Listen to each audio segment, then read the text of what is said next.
अपनी पिछली वीडियो में हमने आपको बताया था कि chief justice of India is ready to hear the pleas related to the section 124A of the Indian penal code which is sedition on 12 सितंबर। तो 12 सितंबर को जब ये प्लीज उनके सामने आई तो सुप्रीम कोर्ट ने क्या कहा होगा। काउंसिल्स के कोर्टरूम एक्सचेंज के बाद 3 जज bench led by chief justice of India DY Chandrachud ने क्या फैसला लिया, ये सब हम जानेंगे हमारे आज के वीडियो में। But if you want to know about the matter's background, please watch our video previously uploaded। 12 सितंबर को हुई हियरिंग के दौरान चीफ जस्टिस ऑफ इंडिया ने कहा कि 5 जज बेंच केदारनाथ जजमेंट को नॉन बाइंडिंग डिक्लेयर कर सकता है क्योंकि रीसेंट जजमेंट्स ने फंडामेंटल राइट्स की अंडरस्टैंडिंग को एक्सपैंड किया है। ये बेंच या तो केस को वापस 3 जज बेंच के पास भेज सकता है या फिर 7 जज बेंच को रेफर कर सकता है। कपिल सिब्बल ने पिटिशनर्स की तरफ से प्रेजेंट होते हुए रिक्वेस्ट की कि मैटर को स्ट्रेट अवे 7 जज बेंच को रेफर किया जाए। He requested your lordships may refer to a 7 judge bench because ultimately the 124A constitutionality has to be struck down. I don't want a situation where the 5 judge bench hears it and then decides to refer to a 7 judge bench. Senior advocate Arvind Datar ने भी petitioners की तरफ से कहा कि central Dawoodi Bohra case के dictum के according chief justice of India lead bench 7 जज बेंच को डायरेक्ट रेफरेंस दे सकता है। दतार ने पॉइंट आउट किया that in the case of KS Puttaswamy the first bench had made a direct reference to the 9 जज bench. जहां एक और पिटिशनर्स ने मैटर को आगे रेफर करने की रिक्वेस्ट की, सेंटर की तरफ से attorney general of India R Venkataramani ने बेंच को इन्फॉर्म किया कि लोकसभा में एक न्यू बिल भारतीय न्याय संहिता को इंट्रोड्यूस किया गया है जिसने इंडियन पीनल कोड को रिप्लेस किया है। अटॉर्नी जनरल ने बताया कि उसके अकॉर्डिंग सेडिशन का ऑफेंस अब लॉ में इंक्लूड नहीं है और कहा कि बेंच हियरिंग को डेफर करे और पार्लियामेंट्री स्टैंडिंग कमेटी के लेजिस्लेटिव आउटकम का वेट करे। पर सिब्बल ने उन्हें एकदम इंटरजेक्ट किया और कहा कि न्यू बिल में एक सिमिलर प्रोविजन है जो कि इससे भी वर्स है।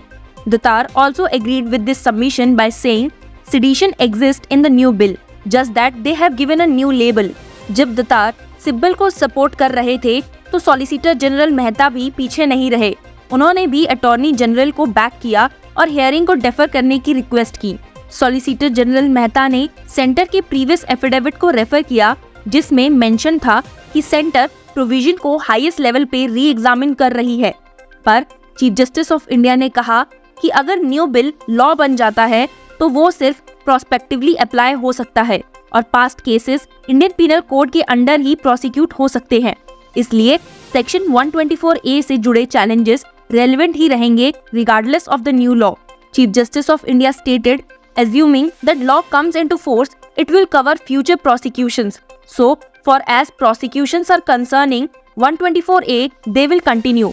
साथ ही उन्होंने ये भी कहा कि सुप्रीम कोर्ट के मई 2022 के इंटरिम ऑर्डर के चलते सेक्शन 124A को एबियंस में रखा गया है। The question of law has to be answered. The new law cannot have retrospective effect. So we will have to examine 124A.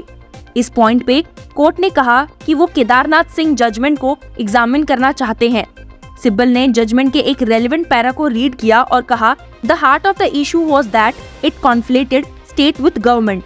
He stated, disaffection towards government is not disaffection to state. The state is not government and the government is not state. Datar ने भी section के colonial origin को refer करते हुए कहा When 124A was framed, there was no difference between state and government. Hearing के दौरान chief justice of India ये देखकर भी अम्यूज थे कि जब प्रोविजन को इनैक्ट किया गया था तो वो नॉन कॉग्निजेबल ऑफेंस था, पर उसे पार्लियामेंट ने 1973 में जब न्यू CRPC इनैक्ट हुआ कॉग्निजेबल बना दिया। He remarked, so in colonial rule it was non-cognizable and we made it cognizable। Kedarnath judgment को डिफेंड करते हुए अटॉर्नी जनरल ने कहा कि उन्होंने प्रिंसिपल ऑफ प्रोपोर्शनैलिटी को अप्लाई किया है, पर चीफ जस्टिस ऑफ इंडिया ने पॉइंट आउट किया कि जब वो जजमेंट डिलीवर हुआ था जो ज्यूरिस्प्रूडेंस AK गोपालन केस में ले डाउन किया गया था उसमें a narrow understanding of article 21 had the field. Kedarnath case में jurisprudence of reasonableness under article 14 के एस्पेक्ट को कंसीडर नहीं किया गया which developed subsequently। पिटिशनर की तरफ से senior advocate Gopal Sankaranarayanan and advocate Kaleeswaram Raj ने भी अपने सबमिशंस दिए। शंकर नारायणन ने पॉइंट आउट किया कि लाहौर हाई कोर्ट ने भी section 124A of the Pakistan penal code को स्ट्रक डाउन कर दिया है, जो कि इंडियन पीनल कोड के प्रोविजन से सिमिलर है। कालेश्वरम ने कहा कि क्योंकि section 124A pre constitutional provision है, ये अपने साथ कॉन्स्टिट्यूशनैलिटी की प्रिजम्पशन को कैरी नहीं करता, बाकी के प्री कॉन्स्टिट्यूशनल प्रोविजंस की तरह। Former union minister Arun Shourie ने भी केस में एक पिटिशनर बन के बेंच को पार्टी इन पर्सन एड्रेस किया। आपको याद होगा कि जुलाई 2021 में नोटिस इशू करते समय then chief justice of India NV Ramana ने ओरली रिमार्क किया था और then attorney general KK Venugopal से पूछा था, Is it still necessary to retain this colonial law which the British used to suppress Gandhi, Tilak, etc. even after 75 years of independence? If we go see the history of charging of this section, the enormous power of this section can be compared to a carpenter being given a saw to make an item, using it to cut the entire forest instead of a tree. That's the effect of this provision. मई 11, 2022 को then chief justice of India NV Ramana, justice Suryakant and justice Hima Kohli के bench ने ये order किया था कि provision को एबियंस में रखा जाए जब तक यूनियन गवर्नमेंट प्रोविजन को रिकंसिडर नहीं कर लेती। और ऑर्डर में कोर्ट ने गवर्नमेंट से इस सेक्शन के अंडर FIRs रजिस्टर करने के लिए मना किया था। पर अब chief justice of India DY Chandrachud, justice JB Pardiwala and Manoj Mishra के बेंच का कहना है कि a reference to a larger bench was needed as the provision was upheld by a 5-judge bench in the 1962 judgment Kedarnath Singh versus state of Bihar. Small bench होने की वजह से ये एप्रोप्रिएट नहीं होगा कि वो केदारनाथ को डाउट करे या फिर उसे ओवररूल करे। बेंच ने माना कि केदारनाथ केस को फंडामेंटल राइट्स की नैरो अंडरस्टैंडिंग के साथ डिसाइड किया गया है, जो तब प्रेवेलेंट थी। केदारनाथ ने इस इशू को सिर्फ आर्टिकल 19 के एंगल से ही एग्जामिन किया है, लेकिन बाद में लॉ के लिए अंडरस्टैंडिंग चेंज हुई है in the view of subsequent judgments which held that articles 14, 19 and 21 operate in harmony. Bench ने सेंटर की हियरिंग को डिफर करने वाली रिक्वेस्ट को भी मना कर दिया। The bench ordered, in our view the appropriate course is to direct the papers to be placed before the chief justice of India to consider that the batch of cases can be heard by a bench of at least 5 judges.